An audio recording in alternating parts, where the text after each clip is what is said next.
Hey everybody, and Tony here with a review of Tchaikovsky's Sleeping Beauty, which was shown at the Deutsche Oper Berlin. The conductor was Robert Reimer, the director and choreographer was Nacho Duatto, the set design and costumes were done by Angelina Atlagitz, the lights were handled by Brad Fields, and the stagehand was Gentian Doda. Now, I love Sleeping Beauty, whether it be the original source material written by Charles Perrault, the 1959 Disney animated film, this ballet in particular, or even in some occasions the recent reimagining starring the main villainess of the Disney animated film, Maleficent, starring Angelina Jolie. Now, this ballet has a lot of the most wonderful music of all time composed by Tchaikovsky.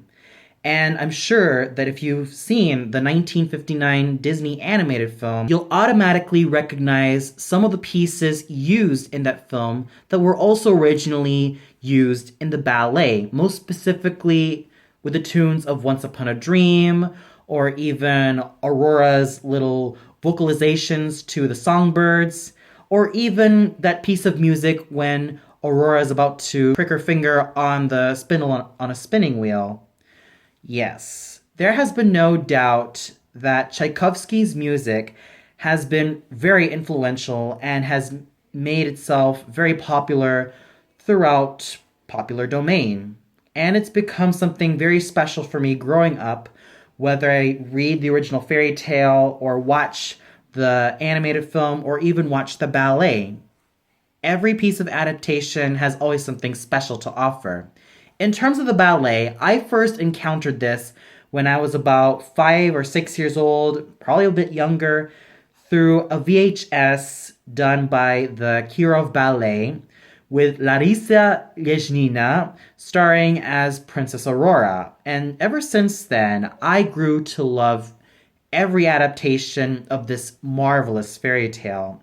In fact, I'd go out of my way to say that out of all the fairy tales I have loved ever since I was very, very young, Sleeping Beauty was definitely a fairy tale I always loved and treasured. In fact, I've also performed this fairy tale during my third year of high school, where our literary musical festival was mainly the theme of modernizing fairy tales.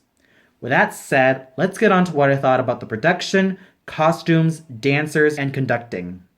Now, I'm not going to mince words here. I love everything about this production. Everything from the magnificent halls to the lighting to the sets.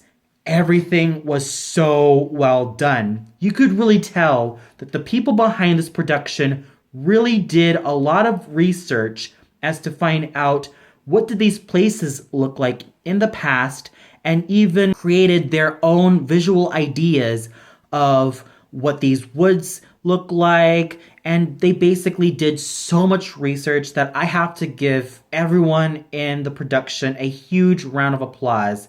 And the costumes were very, very gorgeous. I also love the fact that there were some moments where some smoke effects were being used to add a lot of vivacity and to add a lot of pizzazz, which is so wonderful whenever I watch a ballet, especially a fairy tale ballet.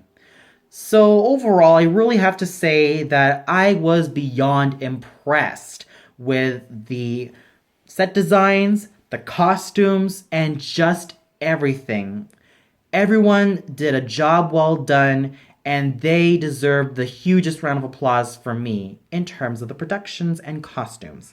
And now we get to the dancers. Our Princess Aurora for the evening was Angelina Vorontsova.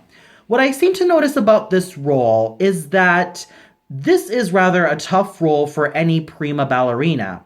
It's right up there with the likes of Clara from The Nutcracker, Odette from Swan Lake, and Giselle from Giselle, just to name a few. And I thought that Angelina Vorontsova did magnificently in the role of Princess Aurora. She was able to bring out a youthfulness, a charm, a vivacity, and an overall beauty to this character. She embodied her so well. I bought her every single step of the way she was on stage. She embodied her role with such vivacity and charm. I was totally immersed in her performance. Her prince, Le Prince Désiré, was Leonid Sarafanov. This role is also quite demanding for any danseur who's performed the likes of the Nutcracker Prince, Prince Siegfried, and many of the great primo danseur roles to really inhabit a lot of youthfulness, vivacity, and charm to this character. Well, luckily for Mr. Sarafanov, he did just that, and his moments with Miss Vorontsova was just so wonderful, so appealing, so magical that I really loved their pas de deux, and I really loved that moment when he gives Princess Aurora his true love's kiss to wake her up. It was just so wonderful, and these two really had amazing chemistry. And then we have the role of the wicked enchantress, Karabos, done tonight by Ryszard Yulbarisov. Traditionally, the role of the Karabos, or the wicked enchantress, is danced by a lot of male dancers in drag or a lot of older female dancers who managed to give this character such a strong stage presence and complete with that sense of danger and that sense of icy chills that ring down your spine. Well, this gentleman did just that. He was able to embody this role very well, and he was very agile on stage. And at times, his glares, his menace, his bite, his venom was so convincing. He had the right amount of venom. He had the right amount of menace to really bring this character to life. And it's also helped with his minions, done by Alexander Abdulkarimov, Taras Bilenko, Artur Lil, Vladislav Marinov, Lucio Vidal, and Wei Wang. They served their roles as the cronies very wonderfully. And then we get to the fairies, done by Luciana Voltolini, Veronica Frodimma, Elenia Montagnoli, Marina Canno, Julia Golitsina, and Zara Mestrovich. Among all the fairies, the Lilac Fairy is definitely the one that really steals the show. And Zara Mestrovich does very well with her elegance, her charm, and her overall beauty to this role. And even though the other fairies basically have a very thankless part, I have to give kudos to one of the other fairies who did the role of the singing canary, Marina Cano, who was able to keep up with the conducting and really did great justice of just how agile she was. And special kudos really has to go to the Cavaliers, done by Dominique Odal, Alexei Orlenzo, Kevin Pozou, Federico Spalita, Olaf Kolimansperga, and Nikolai Korpiaev for really doing an amazing job and really having such great chemistry with these lovely ladies. Then we get to King Florestan and his wife, the Queen, done by Michael Banzhaf and Beatrice Knopp. Usually, the role of the king and the queen are usually done by veteran dancers, and they don't usually have a lot of great dancing on stage. But with this production, these two managed to pull off such wonderful moves together, and they were also quite young and very vivacious.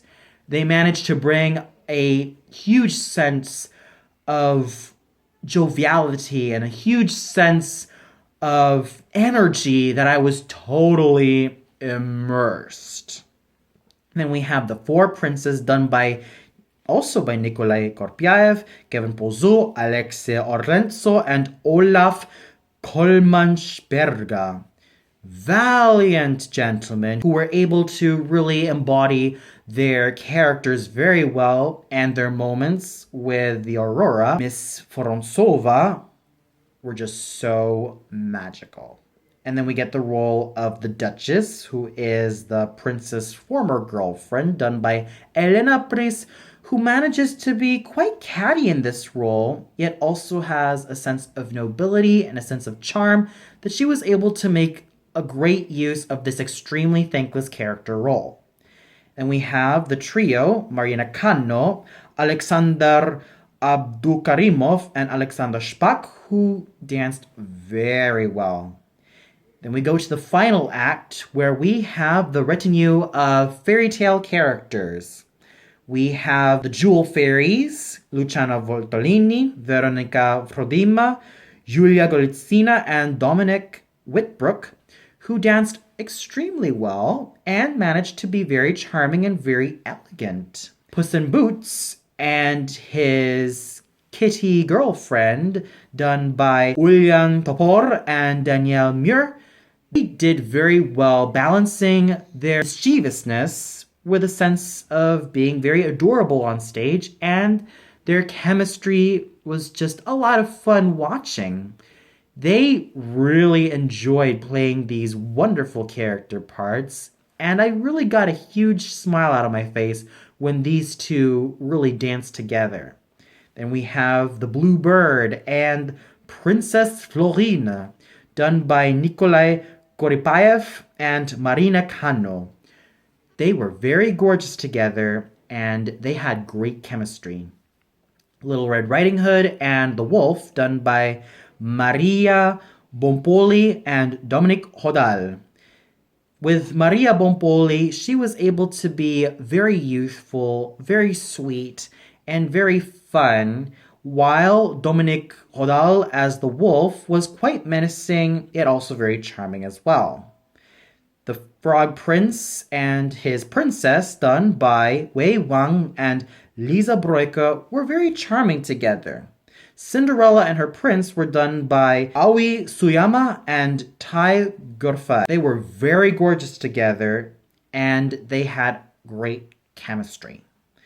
Beauty and the Beast were done by Zhenya Vist and Taras Bilyenko. They were absolutely gorgeous together. So overall, I was very impressed by all the dancers, whether they have major roles, minor roles, supporting roles, or were just part of the corps.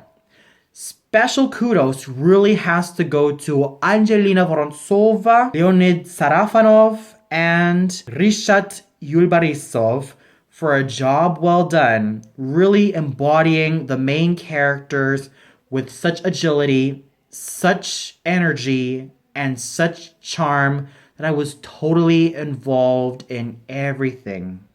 And the conducting done by Robert Reimer was also very well done. He paid close attention to the text, and he was very nuanced. So overall, I am not gonna mince words here. Everything was excellent. From the production and costumes, to the dancers, to the conducting, I have to say that this is by far one of the best productions I have seen of Sleeping Beauty by Tchaikovsky live from any opera house. And if you haven't seen this production yet, then I highly recommend that you go to this production.